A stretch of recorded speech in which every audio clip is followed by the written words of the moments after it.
I walked into the mahogany-paneled law office expecting nothing more than a polite goodbye to the woman who saved my life. Aunt Margaret had been my anchor after my parents Jason and Linda vanished when I was 8 years old, leaving me sobbing on her doorstep with a single suitcase.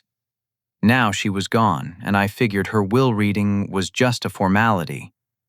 Harold Brennan, her attorney, cleared his throat and announced words that stopped my heart. I inherited her entire estate, including a $2 million mansion and $3,100,000 in cash and investments. But before I could process this life-changing news, the office door burst open. My estranged parents stood there 20 years older, but wearing expensive clothes I could never afford, flashing predatory smiles that made my blood freeze. Grant, my boy. Jason's voice boomed across the law office as he strode forward with arms outstretched, his Italian leather shoes clicking against the hardwood floor. Linda followed behind him, dabbing at her eyes with a silk handkerchief, her diamond earrings catching the afternoon sunlight streaming through the windows. I remained frozen in my chair staring at these two people who had haunted my nightmares for 2 decades. Jason looked prosperous in his navy suit and gold watch, his hair professionally styled and his teeth unnaturally white. Linda wore a cream-colored dress that probably cost more than I made in a month at my marketing job, her manicured nails gleaming as she reached toward me. "We're so sorry we're late, sweetie," Linda cooed, her voice dripping with false warmth. "Traffic from the airport was absolutely terrible." Harold Brennan, a distinguished man in his 60s with silver hair and kind eyes, looked confused as he glanced between me and my uninvited parents. I wasn't aware other family members would be attending today's proceedings. Jason pulled out a leather folder and placed it confidently on Harold's desk. "That's because we're here on urgent legal business, Mr. Brennan. My wife and I are Grant's legal guardians, and we need to discuss the inheritance arrangements immediately." The words hit me like a physical blow. I gripped the arms of my chair, my knuckles turning white as memories flooded back. 8-year-old me watching them pack their silver sedan with suitcases, asking why I couldn't come with them. Linda kneeling down and telling me I would have more fun staying with Aunt Margaret for a little while. Jason promising they would come back soon, ruffling my hair one last time before climbing into the driver's seat and disappearing down the tree-lined street forever. Guardians. I managed to whisper, my voice barely audible. Linda nodded enthusiastically, moving closer to my chair. "Oh, darling, we know this must be overwhelming. We've missed you so terribly all these years. You've grown into such a handsome man." Harold examined the documents with growing concern, his brow furrowing as he read through the legal paperwork. "These appear to be guardianship papers filed in Clark County, Nevada. When were these submitted?" 4 months ago, Jason replied smoothly. "We've been working with our legal team to restore our parental rights and reconnect with our son. It's taken years of therapy and legal work to reach this point. I studied their faces, searching for any trace of the parents I remembered. Jason's features were the same but hardened somehow, his smile never reaching his eyes. Linda looked younger than her 52 years, clearly having invested in cosmetic procedures that erased the lines time should have carved. Everything about them screamed money and careful planning. "You left me?" I said quietly, finding my voice. "You packed your car and drove away. I waited on Margaret's porch every day for months, thinking you were coming back." Linda's expression shifted to one of practiced sorrow. "Oh, sweetheart, that breaks my heart. We had no choice. Your father and I were going through such a difficult time financially and emotionally. We thought leaving you with Margaret temporarily would give you stability while we got back on our feet." Temporarily. The word exploded from my throat. 20 years is temporary. Jason stepped forward, his voice taking on a paternal tone that made my skin crawl. "Son, we know we made mistakes, but we never stopped thinking about you. We kept tabs on your progress through school, your college graduation, your job at the tech company. We're so proud of who you've become." The revelation that they had been watching me from a distance sent chills down my spine. How long had they been monitoring my life? How much did they know about my daily routine? My girlfriend Sarah, my modest apartment across town. Harold cleared his throat diplomatically. While I understand this is an emotional family matter, I need to point out some important legal considerations regarding the inheritance. Grant is 28 years old, well beyond the age of majority. Guardianship claims at this stage would be highly unusual. Jason's expression hardened slightly, revealing a glimpse of the calculating mind beneath his caring father facade. That's exactly why we're here, Mr. Brennan. Our research indicates that the original guardianship was never properly dissolved through the courts. Margaret may have provided care for Grant, but she never legally adopted him or terminated our parental rights. My heart sank as I realized what they were implying.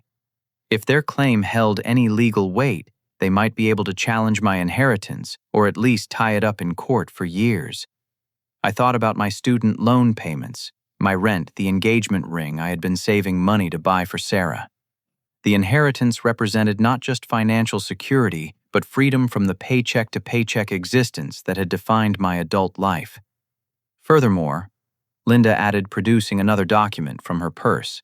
We have medical records showing that Grant was legally in our custody when Margaret's will was originally drafted. Any inheritance provisions might need to be reconsidered in light of restored family relationships.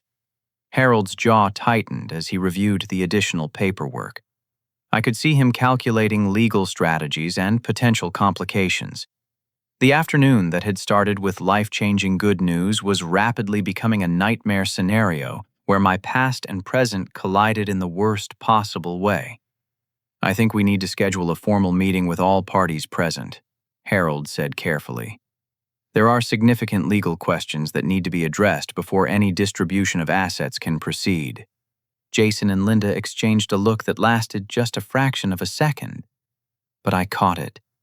There was satisfaction in that glance, a sense of a plan proceeding exactly as intended. They had not appeared at this reading by accident or coincidence. They had been waiting for this moment, prepared for this exact scenario. Of course, Jason agreed, his voice smooth as silk. We want everything handled properly and legally. After all, we're family. The word family felt like poison in the air. These people who had abandoned me, who had allowed me to grow up feeling unwanted and rejected, were now claiming family bonds when money was involved. I watched them gather their expensive belongings, noticed Linda's designer handbag and Jason's platinum wedding band that definitely had not existed during their marriage to each other 20 years ago. As they prepared to leave, Linda leaned down and kissed my cheek, her perfume overwhelming and unfamiliar. We'll be staying at the Riverside Hotel downtown for the next few days, sweetheart. Maybe we can have dinner tomorrow night and really catch up. There's so much we want to tell you about where we've been and what we've been doing. After they left, Harold and I sat in heavy silence. Through the windows, I watched them climb into a black luxury SUV with Nevada plates, their movements confident and unhurried. They drove away just like they had 20 years ago, except this time they were planning to come back and take something that belonged to me. Harold, I said finally, what are my options here? The elderly lawyer sighed deeply, removing his glasses to clean them with a cloth from his desk drawer. Honestly, Grant, this is more complicated than I anticipated. If their guardianship claim has any legal validity, it could significantly impact the inheritance process. I'll need time to research Nevada family law and review Margaret's original estate planning documents. I nodded numbly, understanding that my windfall had just become a battle. Margaret had left me everything because she loved me and wanted me to have security and opportunity. I was not going to let the people who had abandoned me steal the final gift from the woman who had actually raised me. But as I walked out of the law office that evening, I could not shake the feeling that Jason and Linda had been planning this moment for much longer than 4 months. Their confidence, their prepared documents, their knowledge of my life suggested a level of calculation that terrified me. This was not a spontaneous reunion driven by parental love. This was something else entirely. The next morning brought devastating news that shattered any remaining hope I had for a simple resolution. Harold called me at 7:30, his usually calm voice tight with concern. "Grant, I spent all night reviewing the documents your parents provided, and I'm afraid the situation is more serious than I initially thought." I clutched my coffee mug tighter, standing in the small kitchen of my apartment while morning sunlight filtered weakly through the blinds. How serious? Their guardianship papers appear to be legitimate, filed through proper channels in Nevada Family Court. But here's what concerns me most. They were submitted 4 months ago, shortly after Margaret was diagnosed with stage 4 pancreatic cancer. The timing suggests they somehow knew about her condition and the inheritance implications. My stomach dropped. How could they have known Margaret barely told anyone about her diagnosis? That's what we need to find out. There's something else, Grant. I contacted my colleague who specializes in Nevada family law, and she discovered that Jason and Linda retained Patterson and Associates, one of the most aggressive inheritance litigation firms in the country. Their legal team has been building this case for months. I sank into my kitchen chair, feeling the walls closing in around me. What exactly are they claiming? Harold's voice grew grim. They're arguing that the original guardianship was established during a period of temporary financial hardship, and that they maintained legal parental rights throughout your childhood. They've produced evidence suggesting they attempted to maintain contact with you through Margaret, but she allegedly prevented communication. That's completely false, I shouted, anger flaring hot in my chest. Margaret never kept me from them. They never called, never wrote, never sent a birthday card. Nothing. I believe you, but they have documentation that tells a different story. Medical records claiming they were both hospitalized after a severe car accident in 1995, just months before they left you with Margaret. Psychiatric evaluations suggesting they suffered from trauma-induced amnesia that affected their parenting abilities.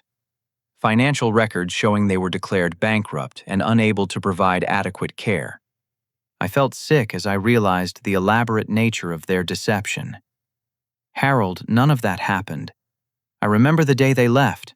There was no accident, no emergency. They told me they were going on a trip and would be back soon. Then they just never came back. The problem is proving that 20 years later. They've created a convincing alternative narrative that paints them as victims of circumstances beyond their control, who are now financially and emotionally stable enough to restore their relationship with their son. I walked to my living room window and stared out at the parking lot below, watching neighbors leave for their normal jobs and normal lives. My existence had been turned upside down in less than 24 hours, and I felt completely helpless against the legal machinery grinding toward me. There's more, Grant. I spoke with Margaret's financial advisor, Bradley Wells, this morning.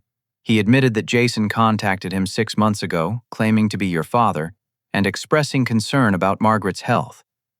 Bradley provided general information about her estate planning, thinking he was helping a worried family member. The betrayal cut deep. Bradley had been Margaret's trusted advisor for over a decade, and his loose lips had given my parents the intelligence they needed to plan their attack. How much did he tell them? Enough. They knew about the mansion's value, the investment portfolio, and the basic structure of Margaret's will. Bradley thought he was being helpful, but he essentially handed them a roadmap for their scheme. I closed my eyes, trying to process the scope of their preparation. This was not opportunistic greed, but calculated fraud, spanning months of planning. They had researched Margaret's illness, manipulated legal systems across state lines, and constructed an elaborate backstory to support their claims. Harold, what are my realistic options here? There was a long pause before he answered. We can fight this, but it will be expensive and time-consuming. Patterson and Associates specializes in these types of disputes, and they rarely take cases they don't expect to win. Even if we ultimately prevail, the legal costs could consume a significant portion of the inheritance. And if we lose, if their guardianship claim is upheld, they could potentially gain control over a substantial portion of the estate, especially if they can prove that Margaret's will was influenced by their absence rather than their abandonment. I felt trapped in a nightmare where the people who had caused me the deepest childhood pain were now positioned to steal my future security. The cruelest irony was that they were using their abandonment of me as evidence that they deserved compensation. My phone buzzed with a text message from an unknown number. "Hi, sweetheart, it's Mom. Can't wait for dinner tonight at Romano's, 7 o'clock. We have so much to catch up on, love, Linda." The casual familiarity of the message, as if 20 years of absence could be erased with an exclamation point and a heart emoji, made me nauseous. They were acting like loving parents who had temporarily been separated from their child, not adults who had deliberately abandoned an 8-year-old boy. "Harold, I need to know everything about these people. If they're capable of constructing such an elaborate legal fraud, what else have they done? Who else have they hurt?" That's exactly what I was thinking. I have a contact who might be able to help. Diana Rodriguez, a private investigator who specializes in financial crimes and family fraud cases. She's expensive, but if there's something in your parents' background that could undermine their claims, Diana will find it. I thought about my savings account, which contained barely enough money to cover 3 months of expenses. Hiring a private investigator would wipe out my emergency fund, but what choice did I have? If I did nothing, Jason and Linda would waltz away with the inheritance that Margaret had intended for me. "Set up the meeting," I said firmly. "I'm not going to let them win." But as I hung up the phone, I could not shake the feeling that I was already several moves behind in a game I had not known I was playing. Jason and Linda had spent months preparing for this moment, while I had been living my normal life completely unaware that my past was about to collide with my future in the most devastating way possible. The apartment that had felt cozy and comfortable yesterday now seemed small and vulnerable. I realized that if my parents had been monitoring my life, they knew where I lived, where I worked, probably even details about my relationship with Sarah. The thought of their eyes watching me cataloging my routines and weaknesses made me feel violated and exposed. I called in sick to work, knowing I could not focus on marketing campaigns and client presentations while my entire future hung in the balance. Instead, I spent the morning researching Patterson and Associates online, discovering a law firm with an impressive track record of successful inheritance disputes and a reputation for aggressive tactics that bordered on harassment. Their website featured testimonials from clients who had recovered rightful inheritances and restored family relationships through legal intervention. Reading between the lines, I saw a business model built on exploiting family dysfunction and legal loopholes to extract money from vulnerable situations. As evening approached, I prepared for dinner with the people who had given me life but abandoned my childhood. I had no intention of making this reunion easy for them. If they wanted to play games with my inheritance, they were about to discover that the frightened 8-year-old boy they remembered had grown into a man who was willing to fight for what belonged to him. But deep down I worried that their months of preparation had given them advantages I could not overcome. They had money legal representation and a carefully constructed narrative. All I had was the truth, and I was beginning to understand that truth alone might not be enough to protect Margaret's final gift to me. Diana Rodriguez had the kind of presence that commanded immediate attention. Sharp brown eyes that seemed to catalog every detail, graying hair pulled back in a no-nonsense bun, and a handshake that could crack knuckles. Her downtown office overlooked the financial district, its walls lined with certificates and commendations from law enforcement agencies across 3 states. "Your parents have been busy. People Grant," she said, spreading photographs and documents across her conference table. "I've been tracking Jason and Linda Palmer for the past 18 hours, and what I've found is disturbing." I leaned forward, studying the images she had assembled. Driver's license photos from multiple states' property records showing addresses in Nevada, Arizona, and California, and what appeared to be newspaper clippings from various small-town publications. "They're not just opportunistic inheritance grabbers," Diana continued, pointing to a timeline she had constructed on a whiteboard. "They're professional family exploiters who have been perfecting this scheme for over 15 years. "What do you mean?" Diana pulled out a thick file folder labeled Palmer Investigation and opened it to reveal a disturbing pattern of behavior. In 2008, they appeared in Flagstaff, Arizona, claiming to be the long-lost children of elderly rancher named Walter Henley. They produced documentation showing they were his grandchildren estranged due to a family feud but now seeking reconciliation.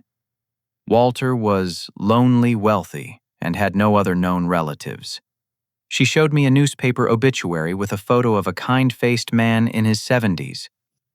Walter changed his will to include Jason and Linda, leaving them his ranch and nearly $400,000. He died 6 months later of natural causes, but his neighbors reported that his health declined rapidly after the reunion with his newfound family. My blood ran cold as I realized the implications. They've done this before.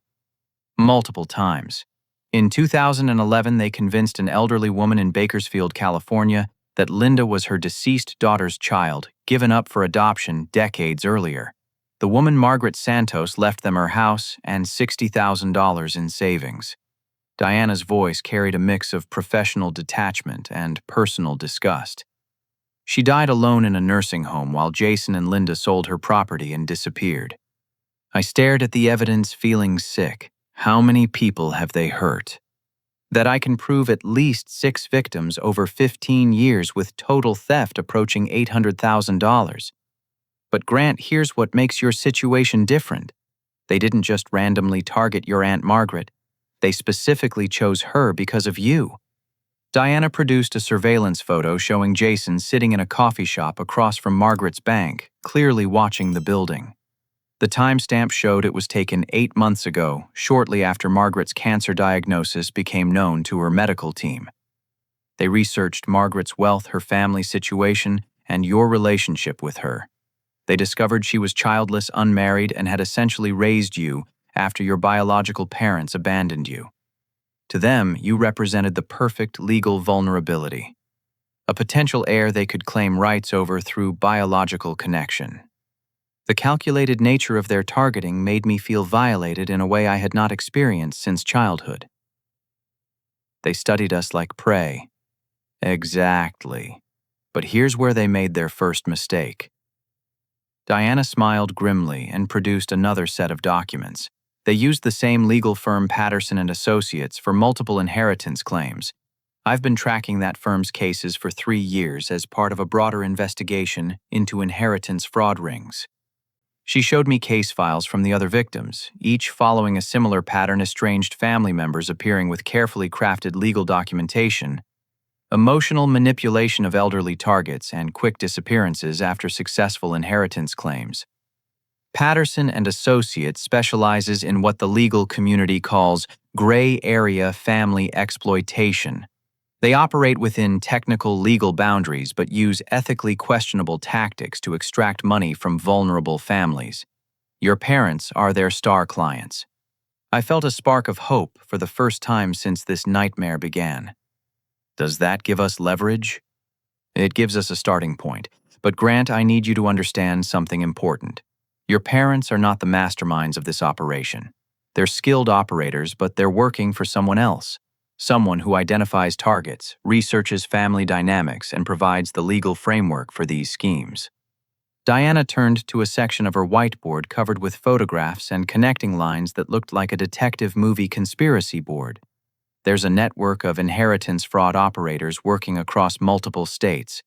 Your parents are foot soldiers in a much larger criminal enterprise. Who's running it? That's what we need to find out. But first we need to focus on protecting your inheritance and exposing Jason and Linda's criminal history. I've been in contact with Marcus Thompson, whose father was one of their early victims in Arizona. Marcus has been building a civil case against them for 3 years, and he's collected evidence that could destroy their credibility. She handed me a business card with Marcus's contact information. He's a computer programmer who has been methodically documenting their crimes, tracking their movements, and connecting with other victims. Your case could provide the final pieces he needs to trigger criminal prosecutions. I studied the card, realizing that I was not alone in this fight. What kind of evidence does he have? Financial records showing unexplained income spikes after each inheritance theft property purchases made with stolen money, and communication records proving coordination with Patterson and Associates. Most importantly, he has recordings of Jason and Linda discussing their schemes obtained during a failed attempt to defraud his family's neighbor. Diana's phone buzzed with an incoming message. She glanced at it and frowned. Interesting. Jason and Linda just checked out of the Riverside Hotel and moved to the Grandview Suites downtown. That's a much more expensive property, suggesting they're confident about their financial prospects. The realization that they were spending money they expected to steal from me sparked anger that cut through my fear and confusion. They were not desperate people driven by circumstances beyond their control. They were professional criminals who had chosen me as their latest target. Diana, what's our next move? We're going to give them exactly what they want, a meeting where they feel comfortable and confident. But this time, they'll be walking into a trap instead of setting one. Her smile reminded me of a predator who had just spotted vulnerable prey. Your parents have gotten away with this scheme for 15 years because they've never faced organized opposition.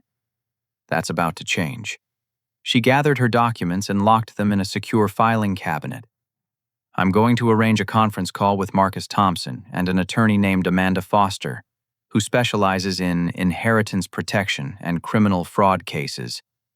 Amanda has been quietly building a federal case against inheritance scam networks, and your parents are prime targets. As I left Diana's office, I felt something I had not experienced since this ordeal began, hope mixed with determination. Jason and Linda had spent months planning their attack on my inheritance, but they had made a crucial mistake. They had assumed I would react like a helpless child overwhelmed by their return and intimidated by their legal maneuvering. Instead, they had awakened something in me that I had not felt since I was 8 years old, and realized my parents were never coming back.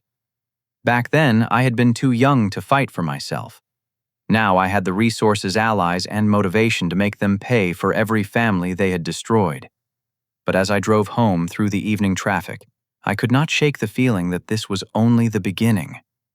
If Diana was right about a larger criminal network, then exposing Jason and Linda might paint a target on my back for people with far more resources and fewer scruples than my biological parents. The scared 8-year-old inside me wanted to hide and hope the nightmare would go away. But the man I had become refused to let anyone steal the security and opportunities that Margaret had sacrificed to provide for me. This was about more than money. It was about honoring the woman who had actually raised me and protecting other families from the predators who had destroyed mine. Harold's voice carried a mixture of excitement and disbelief when he called me the next morning. Grant, you need to get down to my office immediately. I found something in Margaret's private papers that changes everything. I arrived at his law firm to find Harold practically vibrating with nervous energy, his usually immaculate desk covered with documents, video equipment, and what appeared to be a small safe that had been recently opened. Margaret was far more prepared for this scenario than any of us realized. He began gesturing toward a stack of sealed envelopes bearing my name in Margaret's careful handwriting. She left specific instructions that these were only to be opened if your biological parents attempted to claim rights to your inheritance. I picked up the top envelope, my hands trembling slightly as I broke the wax seal. Inside was a letter written in Margaret's familiar script, dated just 2 months before her death. My dearest Grant. I read aloud, my voice catching slightly. If you are reading this letter, then Jason and Linda have appeared to claim your inheritance just as I feared they would. I want you to know that I have been preparing for this possibility for over 2 years, ever since I learned about their criminal activities and realized they might eventually target our family. Harold opened the small safe and withdrew a collection of video recordings, bank statements, and legal documents. She hired her own private investigator, Grant. Margaret knew exactly who your parents really were and what they had been doing to other families. I continued reading the letter, amazed by the depth of Margaret's planning. I have documented evidence of their crimes, recordings of their conversations when they thought no one was listening, and financial proof that they have been stealing from elderly victims for over a decade. More importantly, I have created legal protections for your inheritance that they cannot break, no matter how clever their lawyers think they are. Harold activated a small television and inserted one of Margaret's video recordings. Suddenly, my beloved aunt's face filled the screen, her kind eyes looking directly at me across the barrier of death. "Grant, my sweet boy." Margaret's recorded voice said, "If you are watching this, then I am gone. And those terrible people are trying to steal what I have worked my entire life to provide for you. I want you to know that every dollar of this inheritance was earned honestly and saved carefully so that you would never have to worry about security the way I did growing up poor." The recording showed Margaret sitting in her library surrounded by the books and photographs that had made her house feel like home during my teenage years. She looked frailer than I remembered, the cancer already taking its toll, but her voice remained strong and determined. "Jason and Linda Palmer are not your parents in any meaningful sense. They are predators who abandoned you when you needed them most and now want to profit from the love and care I provided in their absence. I will not allow that to happen." Harold paused the recording and showed me the supporting documents Margaret had accumulated. Bank records proving that Jason and Linda had received large cash deposits following the deaths of their previous victims. Surveillance photos showing them casing potential targets. Most shocking of all, recorded phone conversations where they discussed their plans to cash in on the kid when Margaret died. She recorded these conversations herself, Harold explained. Apparently, they contacted her directly about 18 months ago, pretending to be concerned about your welfare and asking about her estate planning. Margaret played along, letting them believe she was a lonely old woman who could be manipulated.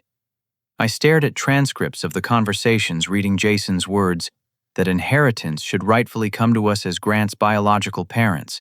The old lady has no real claim to our son. And Linda's response, "Once she's gone, we'll have legal standing to challenge whatever will she's written. Grant won't know how to fight us." The casual cruelty of their planning, the way they discussed me like a financial asset rather than a human being, filled me with rage that burned hotter than anything I had experienced since childhood. Margaret's recorded voice continued, "I have spent the last 2 years working with attorney Amanda Foster to create an inheritance structure that protects you from exactly this type of legal challenge. The money and property are held in an irrevocable trust that activates only when you demonstrate the courage to fight for what is rightfully yours."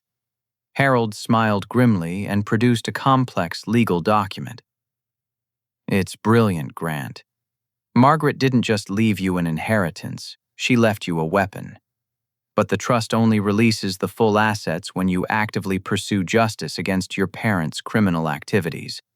What does that mean exactly? It means you have to fight back.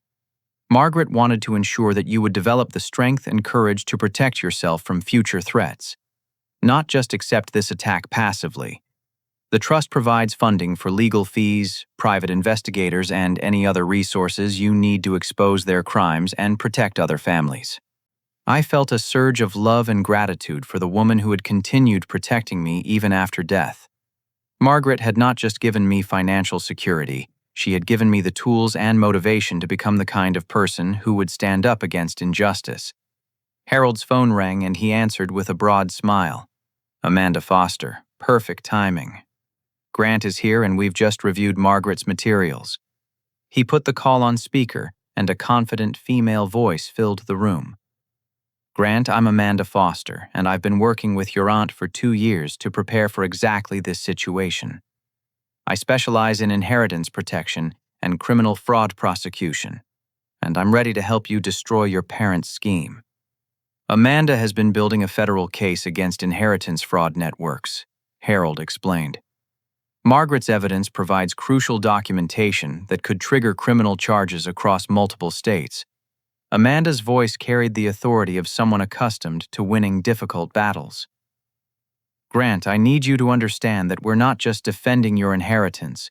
We're launching a coordinated attack against a criminal network that has been destroying families for over a decade.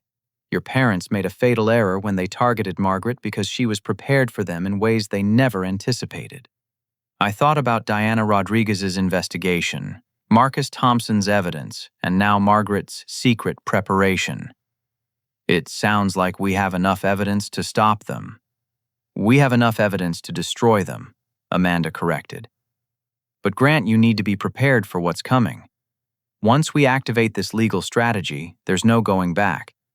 Your parents will realize they've walked into a trap, and they may become dangerous when they understand how completely they've been outmaneuvered. Harold showed me the final element of Margaret's plan.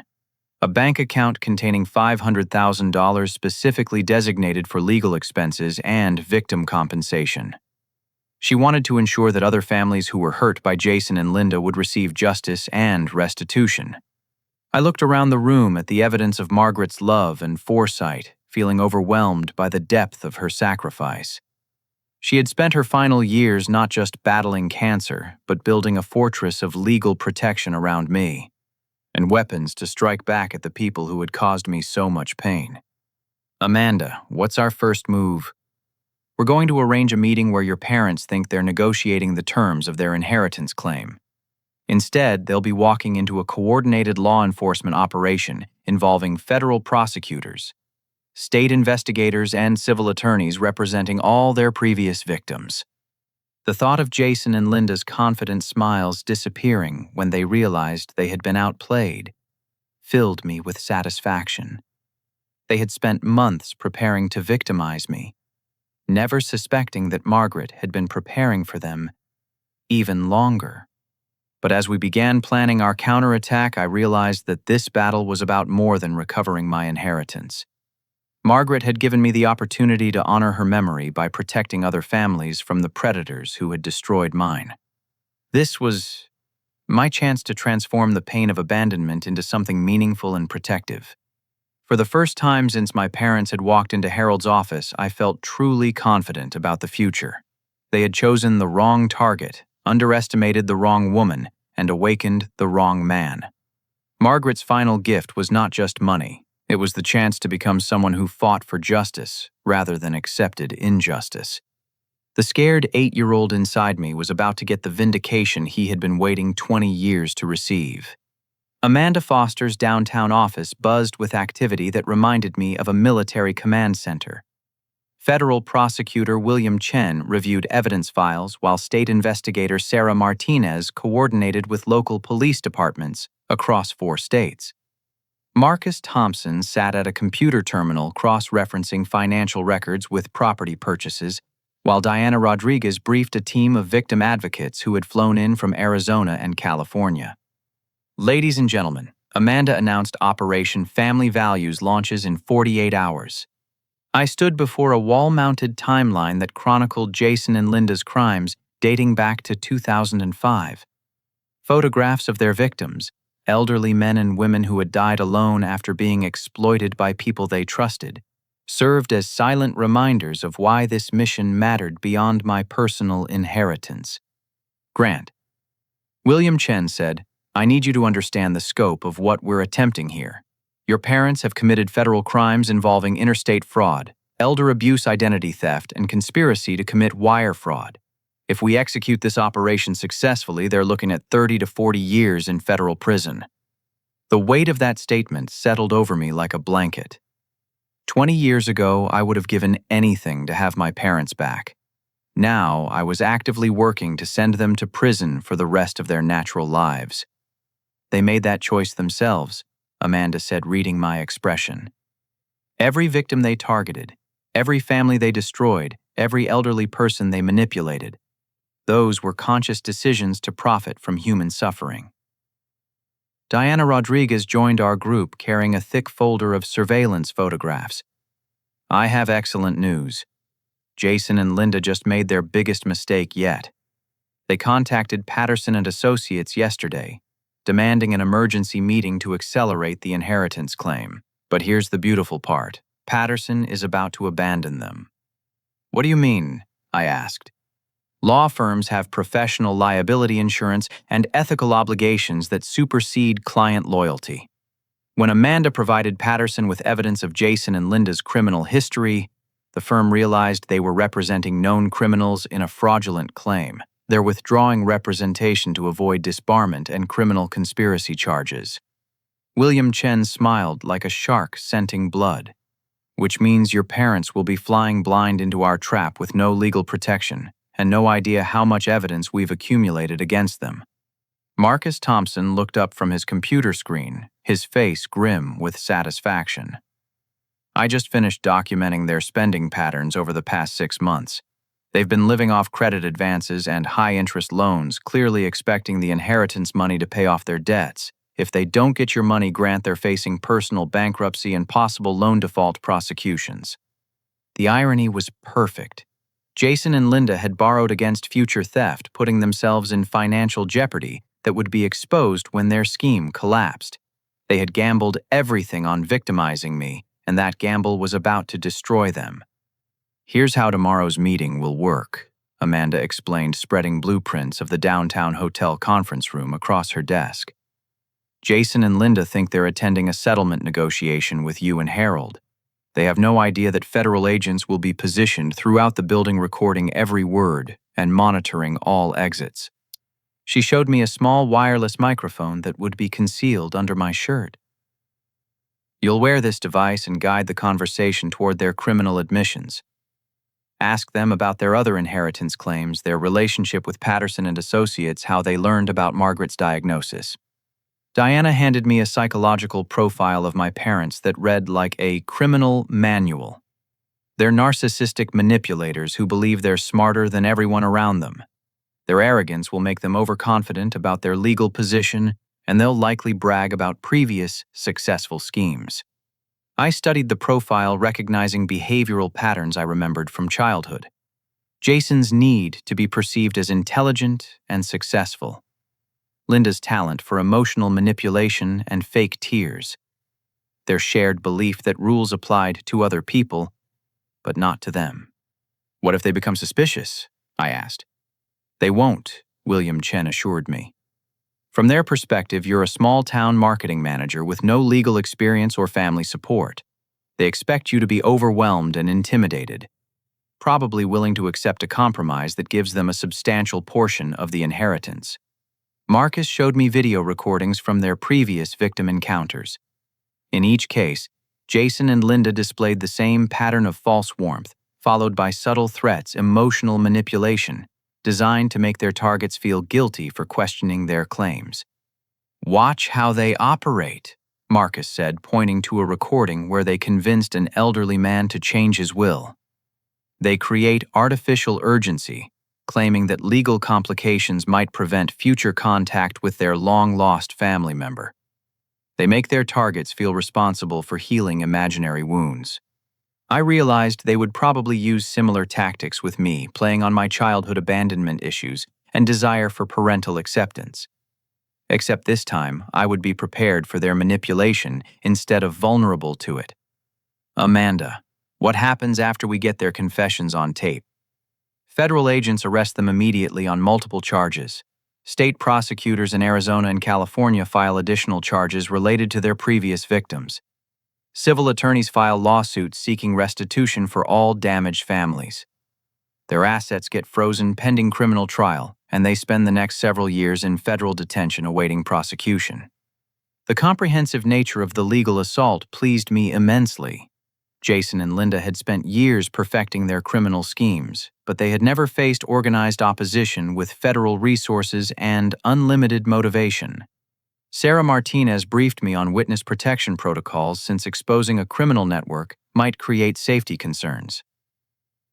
"We've identified at least 12 other inheritance fraud operators working in this network.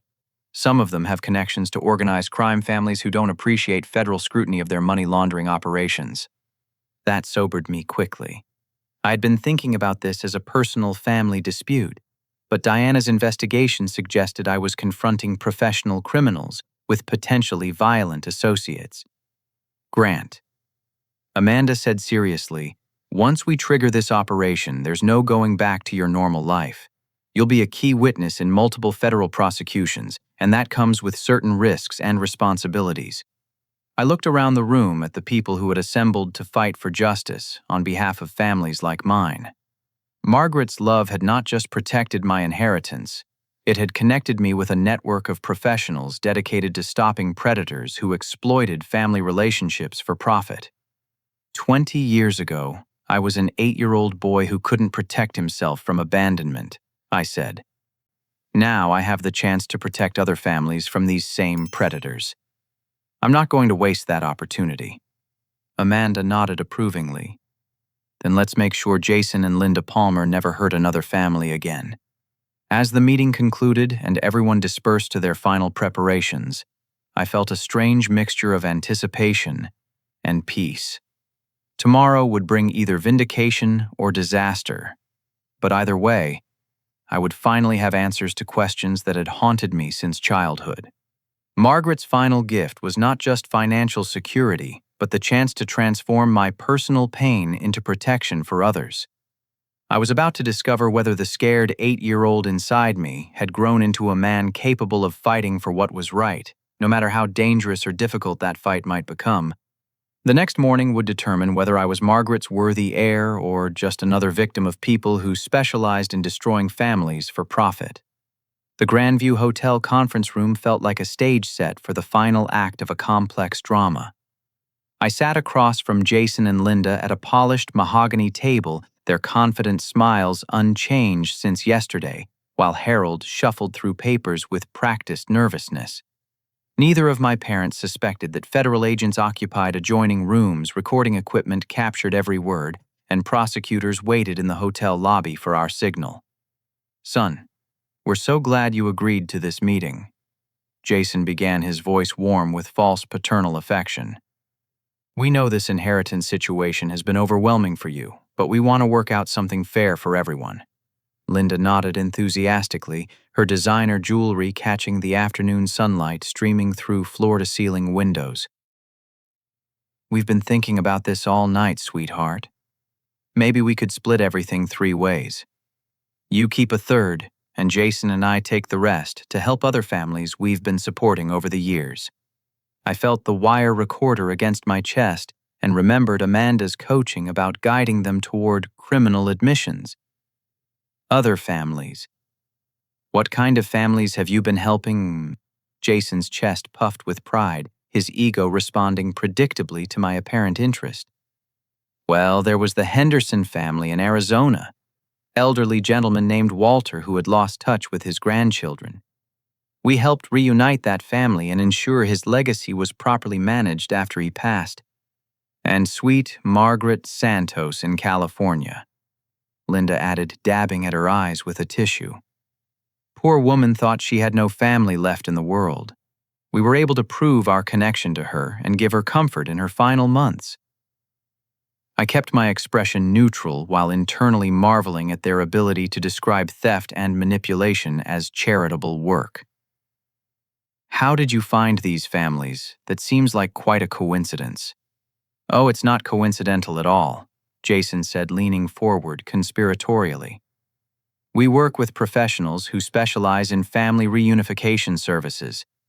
Patterson and Associates has been invaluable in helping us navigate the legal complexities of these situations." Linda pulled out her phone and showed me photographs of expensive cars and a luxury home in Nevada. "This is what we've been able to accomplish through our work. We've built a beautiful life, and now we want to share that security with you, our beloved son." I noticed Harold's slight nod, the signal that we had enough incriminating statements on tape, but I decided to push further, wanting their complete confession before federal agents ended this charade. "Mom, Dad," I said, using the words that felt like poison in my mouth, "I have to ask about something that's been bothering me. How did you know Aunt Margaret was sick? How did you time your return so perfectly?" Jason and Linda exchanged a quick glance that revealed their surprise at my direct question. Then Linda's expression shifted to one of practiced sorrow. "Oh, darling, that's actually quite a painful story. We've been keeping track of Margaret's health through her financial advisor, Bradley Wells. We were so worried about her and about you, but we didn't want to interfere with the stable life she was providing. We knew she was getting older and might need family support," Jason continued smoothly. "When we learned about her diagnosis, we realized it was time to overcome our pride and rebuild our relationship with you before it was too late." I marveled at their ability to twist surveillance and manipulation into a narrative of loving concern. "So you've been watching me and Margaret for years." "Watching over you," Linda corrected quickly. "Like any parents would do for their child. We knew where you went to college, where you worked, even about your girlfriend, Sarah. We've been so proud of the man you've become." The casual admission that they had been monitoring my life for years while allowing me to struggle financially through college and career challenges filled me with rage that I struggled to control. They had watched me work multiple jobs to pay for school, watched me stress about rent and student loans, watched me postpone proposing to Sarah because I could not afford a decent ring. All while they lived comfortably off money stolen from elderly victims. "Dad, can I ask you about the legal situation? Harold mentioned that Patterson and Associates specializes in inheritance disputes. How many cases have you worked with them on?" Yummy. Shatoraniwa. Jason's pride overrode his caution completely. "Oh, we've had quite a successful partnership over the years. I'd say we've resolved inheritance disputes for at least 6 or 7 families, always ensuring that biological relatives receive their rightful share of family wealth. Sometimes these elderly folks make impulsive decisions about their estates," Linda added. "They leave everything to nurses or neighbors instead of their actual family members. We help correct those mistakes through the legal system." Harold cleared his throat diplomatically. "That's quite an impressive track record. I imagine those cases resulted in substantial financial recoveries." "Absolutely," Jason confirmed. "We've probably helped families recover close to $1 million in total over the past decade. It's rewarding work knowing that money goes to people who actually deserve it." I felt sick listening to them describe their criminal career as humanitarian service. Every dollar they had recovered represented an elderly person who had been manipulated, isolated, and robbed during their most vulnerable moments. "Jason, Linda," I said quietly, "I need to tell you something important." They both leaned forward expectantly, probably anticipating my surrender to their emotional manipulation. "I know exactly who you are and what you've been doing for the past 15 years. I know about Walter Henley, Margaret Santos, and all the other families you've destroyed. I know about the criminal network you work for and the federal investigations that have been building cases against you for over 3 years." The color drained from their faces as my words sank in. Jason's confident smile disappeared completely, while Linda's hand trembled as she reached for her purse. "Grant, sweetheart, I think there's been some terrible misunderstanding," Linda stammered. "We would never hurt anyone. We're your parents." "No," I said firmly, standing up from the table. "You're criminals who abandoned your 8-year-old son and then returned 20 years later to steal his inheritance. But you made one crucial mistake." Jason found his voice, though it now carried a desperate edge. "What mistake? We have legal documentation supporting our claims. You chose the wrong target. Aunt Margaret knew exactly who you were and spent 2 years preparing for this moment. Every conversation you had with her was recorded.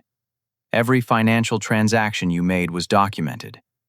Every crime you committed was investigated and verified." The conference room door opened and federal agents wearing bulletproof vests entered with weapons drawn. William Chen followed them holding arrest warrants and looking grimly satisfied. Jason Palmer and Linda Palmer. Agent Rodriguez announced, "You are under arrest for conspiracy to commit wire fraud, interstate theft, elder abuse, and multiple counts of inheritance fraud." Linda began crying, but these tears appeared genuine for the first time since I had known her. Jason sat in stunned silence as agents handcuffed him, his expensive suit wrinkled and his perfect hair disheveled. "Grant, please," Linda sobbed as agents led her toward the door. "We're your family. You can't do this to your own parents." "You stopped being my parents 20 years ago," I replied coldly. "Today you're just criminals who finally got caught." William Chen remained behind after the agents escorted Jason and Linda from the room. "Grant, I want you to know that your cooperation has made possible the largest inheritance fraud prosecution in federal history. We estimate your parents and their associates have stolen over $3 million from elderly victims across 8 states. Harold smiled broadly, his relief evident after months of legal stress. "Margaret would be so proud of you. You honored her memory and protected countless future families from these predators." As we left the hotel, I felt a profound sense of closure that had been missing from my life since childhood. The scared 8-year-old who had watched his parents drive away was finally getting justice. The abandoned boy who had wondered if he was somehow responsible for their departure now understood that their cruelty was a choice, not a consequence of his inadequacy. But more than personal vindication, I felt the satisfaction of knowing that Jason and Linda would never again manipulate elderly victims or destroy vulnerable families. Their criminal career was over, their stolen money would be returned to victims, and their remaining years would be spent in federal prison. Margaret's love had not just protected my inheritance, it had transformed me into someone capable of fighting for justice rather than accepting injustice. Her final gift was the courage to confront the people who had caused me the deepest childhood pain and emerge victorious from that confrontation. The inheritance was finally truly mine. But more importantly, I had proven myself worthy of the love and sacrifice that had made it possible. 6 months after watching federal agents arrest the people who gave me life but abandoned my childhood, I stood in the sunlit kitchen of Margaret's mansion, my mansion now, preparing breakfast for the family I had never known I had. Emma stirred pancake batter while Tyler set the table and Chloe arranged fresh flowers from the garden. Sarah squeezed orange juice, her engagement ring catching the morning light streaming through windows that overlooked 3 acres of carefully maintained grounds. Grant Your Foundation received another donation yesterday, Emma announced, checking messages on her phone. A family in Oregon wants to thank you for helping them fight an inheritance scam that sounds exactly like what Jason and Linda tried here. I smiled while flipping pancakes on Margaret's old cast-iron skillet, the same one she had used to make me countless breakfasts during my teenage years. The Margaret Foster Foundation, named for my beloved aunt's maiden name, had grown beyond my wildest expectations in just 6 months. What started as a legal defense fund had evolved into a comprehensive support network for families targeted by inheritance fraud and parental abandonment schemes. "How much?" Sarah asked, wrapping her arms around my waist from behind. $5,000, Emma replied. That brings our total donations to over $200,000 this year. Tyler looked up from his laptop where he was reviewing applications for the Foundation's scholarship program. "Grant, we have 37 applications for this semester's grants. These are all kids who aged out of foster care and want to pursue criminal justice degrees." I felt a deep sense of satisfaction knowing that Margaret's inheritance was generating opportunities for young people who had experienced family abandonment, like my siblings and me. The scholarship program specifically supported former foster children who wanted careers in law enforcement, social work, or victim advocacy, ensuring that future generations would be protected by people who understood the pain of family destruction. "Any updates on the legal cases?" Chloe asked, referring to the ongoing prosecutions of Jason and Linda and their criminal associates. "Amanda called yesterday," I replied, plating the pancakes. "Jason and Linda's sentencing hearing is scheduled for next month. The prosecutor expects them to receive 35 to 40 years in federal prison, with no possibility of parole for at least 25 years.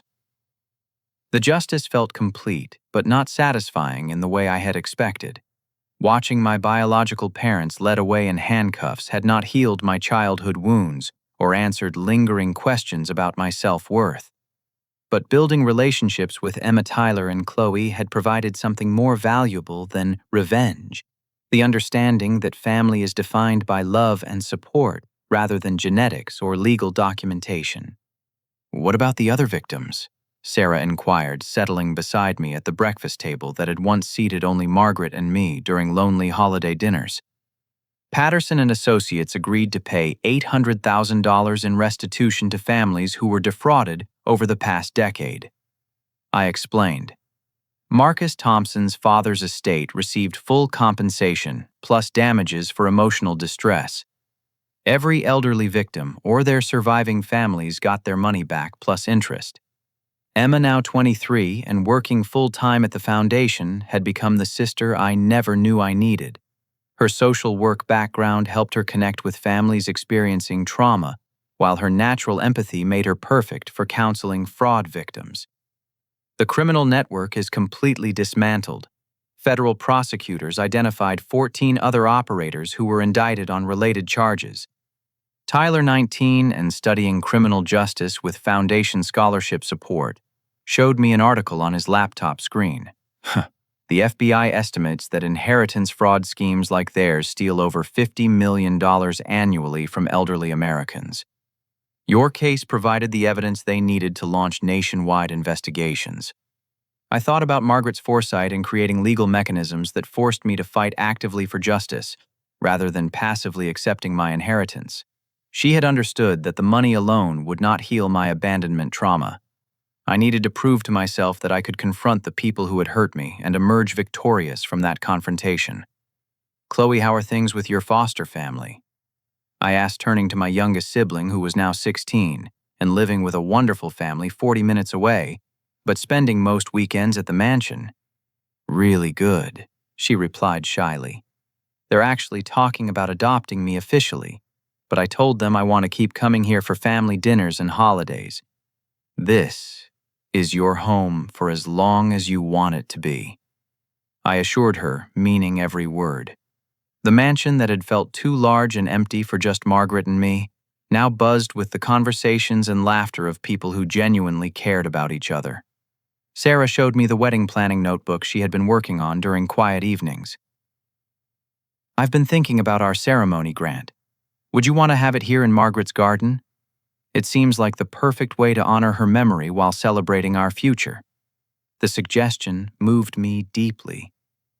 Margaret had spent 30 years cultivating the rose garden behind the house, often telling me that it would be perfect for important family celebrations someday.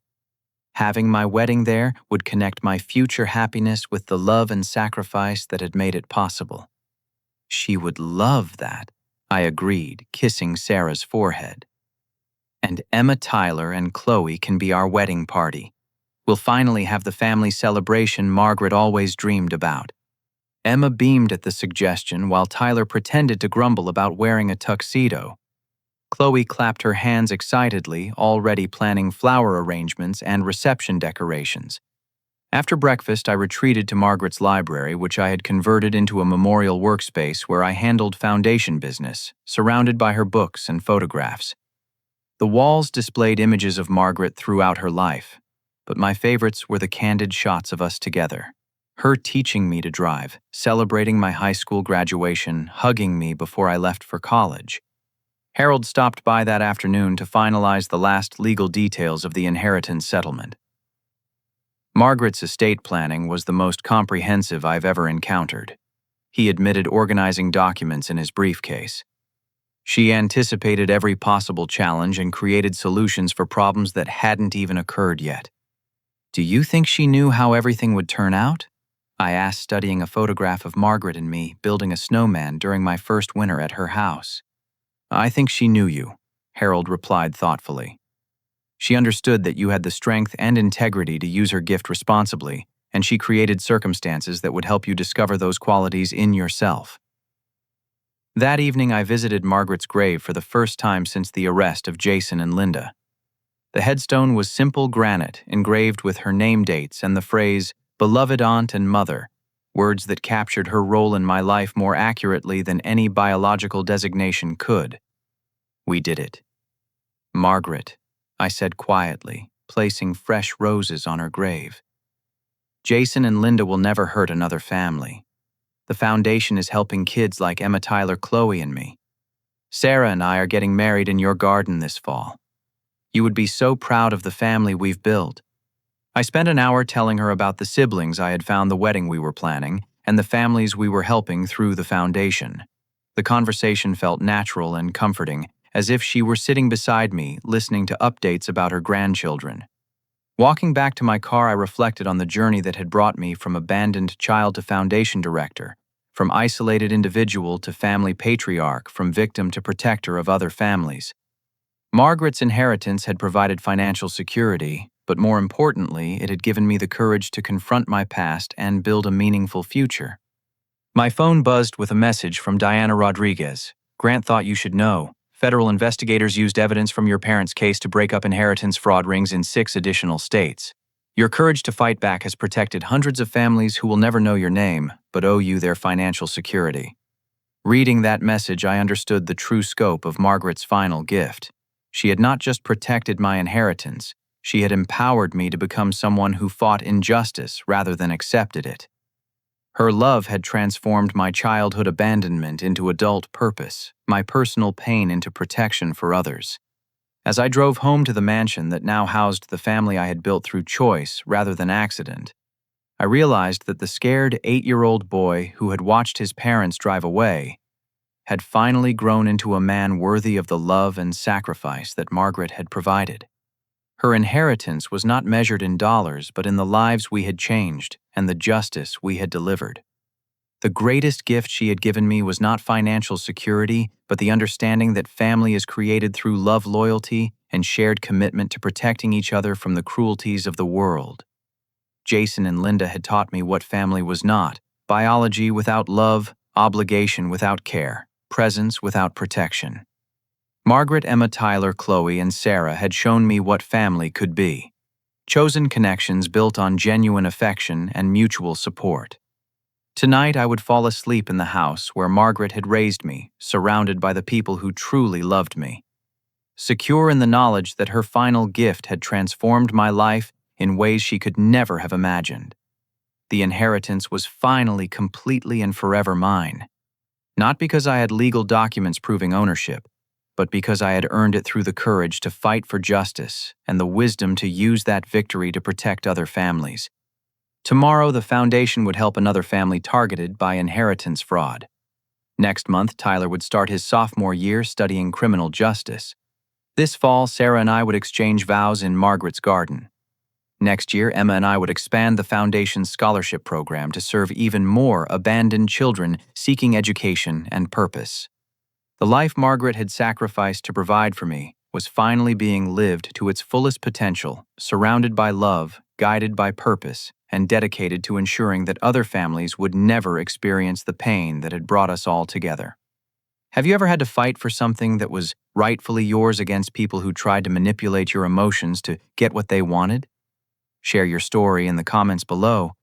Your experience might help someone else find the courage to stand up for themselves. If this story touched your heart or reminded you of the importance of chosen family over biological obligation, please like this video and share it with someone who might need to hear this message of hope and justice. And if you want to hear more stories about people who found the strength to overcome betrayal and build meaningful lives, subscribe to our channel and ring the notification bell so you never miss an update. Thank you for joining me on this journey from abandonment to vindication, from isolation to family, from victim to protector. Remember that the most important inheritance anyone can leave or receive is not money, but the courage to fight for what's right and the wisdom to build authentic connections with people who value you for who you are, not what you have. Until next time, may you find the strength to protect what matters most and the love to build the family your heart truly deserves.